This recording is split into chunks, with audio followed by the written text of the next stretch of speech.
Assalamualaikum warahmatullahi wabarakatuh. Perkenalkan, nama saya Raihan Maulana dari kelas 11 TKLA. Di sini saya ingin membahas singkat tentang sistem pengisian pada kendaraan.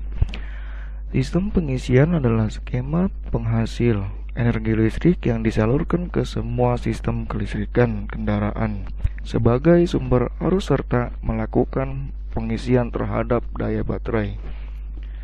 Sistem pengisian akan menghasilkan energi listrik selama mesin dihidupkan. Itu karena sistem pengisian menggunakan putaran mesin sebagai sumber daya tenaganya. Listrik yang dihasilkan akan langsung dipakai untuk menghidupkan lampu, klakson, serta kelistrikan mesin. Fungsi sistem pengisian ada dua, yakni yang pertama menyuplai kebutuhan listrik mobil ketika mesin hidup. Yang kedua, mengisi daya baterai yang terkuras saat proses starting.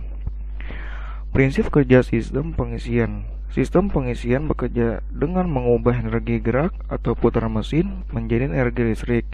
Ini mirip dengan generator yang mengubah energi gerak menjadi energi listrik. Untuk melakukan perubahan energi tersebut, sistem pengisian menggunakan komponen bernama alternator. Alternator adalah komponen mirip seperti generator AC yang dapat melakukan perubahan energi gerak ke energi listrik menggunakan prinsip elektromagnetik. Konstruksi dan rangkaian pengisian.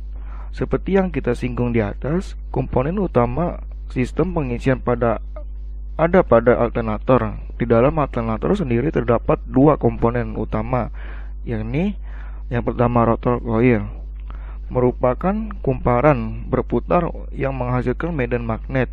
Yang kedua, stator coil, merupakan kumparan diam yang terletak di sekitar rotor, berfungsi untuk menangkap medan magnet yang berpotongan. Cara kerjanya, rotor akan berputar di dalam stator. Karena rotor ini memiliki medan magnet, maka putaran rotor akan menimbulkan perpotongan garis gaya magnet yang memicu terjadinya aliran listrik pada stator. Siapa yang menggerakkan rotor? Crankshaft mesin menjadi sumber tenaga dari rotor. Pada alternator, rotor akan terhubung dengan sebuah pulley, dan pulley ini akan dihubungkan ke crankshaft menggunakan V-belt. Besar kecilnya aliran listrik atau tegangan ini berbanding lurus dengan RPM rotor. Artinya, apabila mesin bekerja pada RPM tinggi, maka pepotongan antara rotor dan stator akan semakin cepat, sehingga meningkatkan tegangan yang dihasilkan. Sementara itu, kelistrikan mesin dibatasi hanya 12 volt. Oleh sebab itu, arus dari alternator tidak secara langsung dihubungkan ke beban kelistrikan mobil. Yang pertama arus akan diserahkan. Karena kelistrikan mobil menggunakan arus DC, maka arus dari alternator yang memiliki arus AC harus diserahkan terlebih dahulu. Rectifier berfungsi untuk menyerahkan arus AC menjadi DC. Cara kerja rectifier ini adalah dengan memanfaatkan dioda untuk memblok aliran listrik ke salah satu arah, sehingga harus hanya mengalir satu arah atau DC. Yang kedua, tegangan listrik dari alternator diregulasi. Ini dia komponen yang mencegah terjadinya overvoltage pada kelistrikan mobil. Regulator adalah komponen yang bisa menahan tegangan listrik dari alternator agar tidak berlebihan. Tegangan maksimal pengisian listrik umumnya ada di angka 14 volt. Cara kerjanya, ketika RPM mesin naik hingga sekitar 2000 RPM, maka akan ada penambahan tegangan pengisian. Regulator akan mengurangi medan magnet pada rotor, sehingga peningkatan tegangan output pengisian tidak terlalu signifikan, sekitar 13-14 volt saja.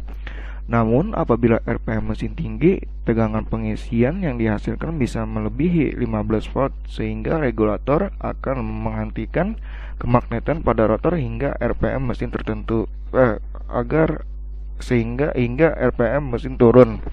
Bagaimana bisa regulator mengatur kemagnetikan pada rotor? Ini ada pada internal regulator, ada yang menggunakan kontak point atau regulator konvensional, dan ada pula yang menggunakan AC regulator. Setelah arus listrik pengisian melewati regulator, maka selanjutnya listrik ini bisa langsung disalurkan ke baterai dan ke sistem kelistrikan mobil.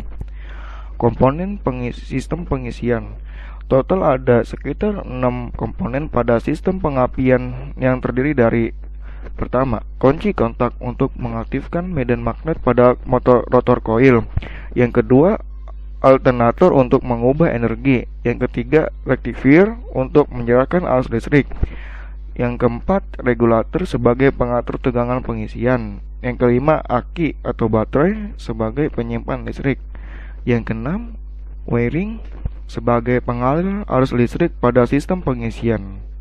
Demikianlah artikel mengenai skema rangkaian sistem pengisian, semoga bisa menambah wawasan kita semua. Sekian dari saya. Wassalamualaikum warahmatullahi wabarakatuh.